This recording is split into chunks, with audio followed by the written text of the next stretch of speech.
कंस द्वारा देवकी से क्षमा मांगना और दैत्यों को बाल वध का आदेश देना। श्री नारद जी कहते हैं, राजन, इधर बालक के रोने की आवाज सुनकर पहरेदार राजभवन में उपस्थित हुए और जाकर वीर कंस को बालक के जन्मने की सूचना दी। ये समाचार कान में पड़ते ही कंस भय से कातर हो तुरंत सूतिका गृह में जा पहुंचा। उस समय सती साध्वी बहन देवकी दीन की तरह रोती हुई भाई से बोली।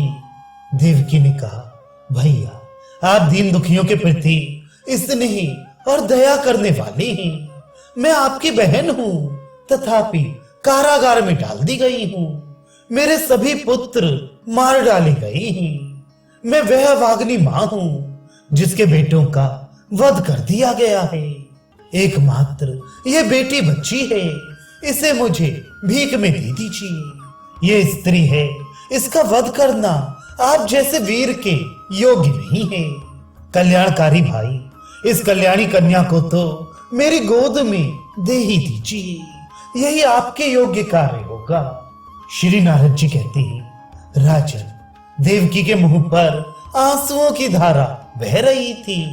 उसने मोह के कारण बेटी को आंचल में छिपाकर बहुत विनती की। वे बहुत रोई, गिड़गिड़ाई, तो भी उस दुष्ट ने बहन को डांट डपट कर उसकी गोद से वह कन्या छीन ली। वे यदकुल का कलंक एवं महानीच था। सदा कुसंग में रहने के कारण उसका जीवन पापमय हो गया था। उस दुरात्मा ने अपनी बहन की बच्ची के दोनों पैर पकड़कर उसे शिला पर दे मारा। वह कन्या साक्षात योग माया का अवतार देवी अनैषा थी। कंस के हाथ से छूटते ही वे उछलकर आकाश में चली गई। सहस्त्र अश्वों से जुटे हुए दिव्य शतपत्र रथ पर जा बैठी। वहां चंवर डुलाई जा रही थी। उस शुभ्र रथ पर बैठकर वे दिव्य रूप धारण किए दृष्टिगोचर हुई। उसके 8 भुजाएं थी और सब में आयुध शोभा पा रही थी।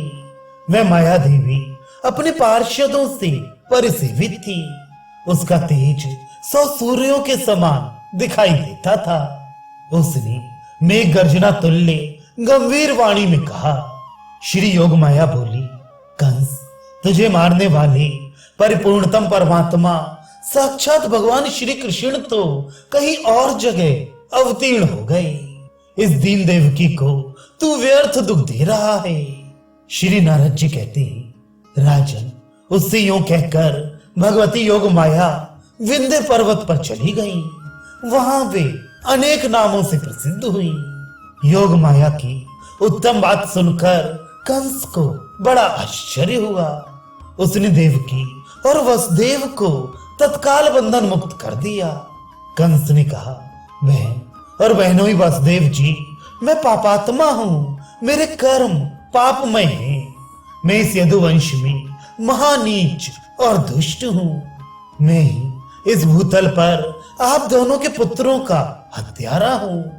आप दोनों मेरे द्वारा किए गए इस अपराध को क्षमा कर दें। मेरी बात सुने। मैं समझता हूं यह सब काल ने किया कराया है। जैसे वायु मेघमाला को जहां चाहे उड़ा ले जाती है, उसी तरह काल ने मुझे भी स्वेच्छा अनुसार चलाया है। मैंने देव वाक्य पर विश्वास कर लिया, किंतु देवता भी असत्यवादी ही निकले।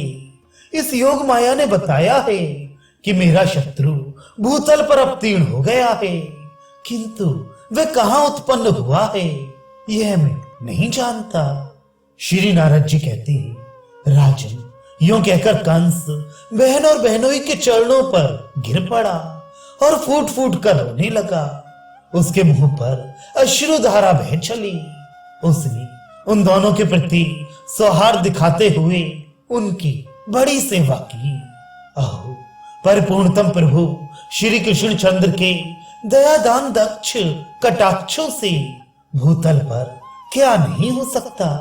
तदनंतर प्रातः काल दुरात्मा कंस ने ब्रह्म आदि बड़े बड़े असुरों को बुलाया और योग माया ने जो कुछ कहा था वह सब उनसे कह सुनाया।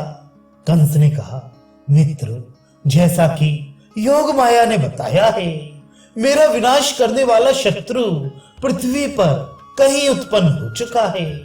अतः तुम लोग जो 10 दिन के भीतर उत्पन्न हुए हैं और जिनको जन्म लिए 10 से अधिक दिन निकल गए हैं, उन समस्त बालकों को मार डालो।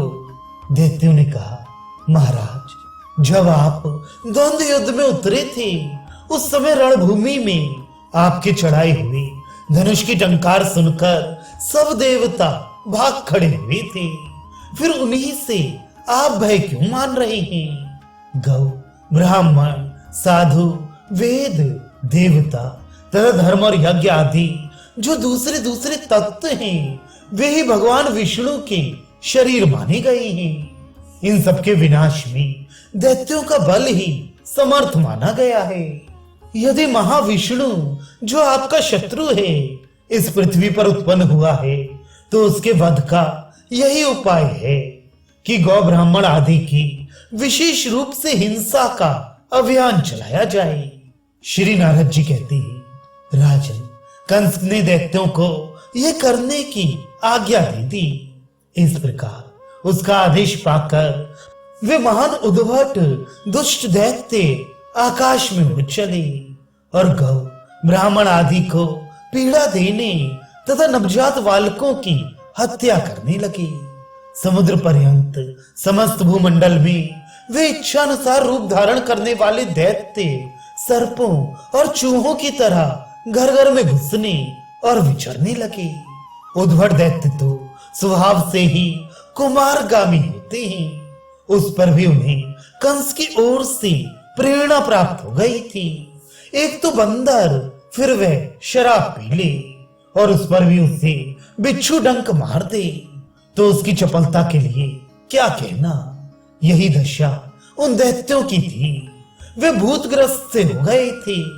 विधे कुल नंदन, मैथिली नरेश, विष्णु भक्त, धर्मात्माओं में मुख्य, परम तपस्वी, प्रतापी, अंगराज, बहुलाश जनक, भूमंडल पर साधु संतों की अवहेलना धर्म, अर्थ, काम और मोक्ष, इन चारों पुरुषार्थों का संपूर्णतया नाश कर देती है।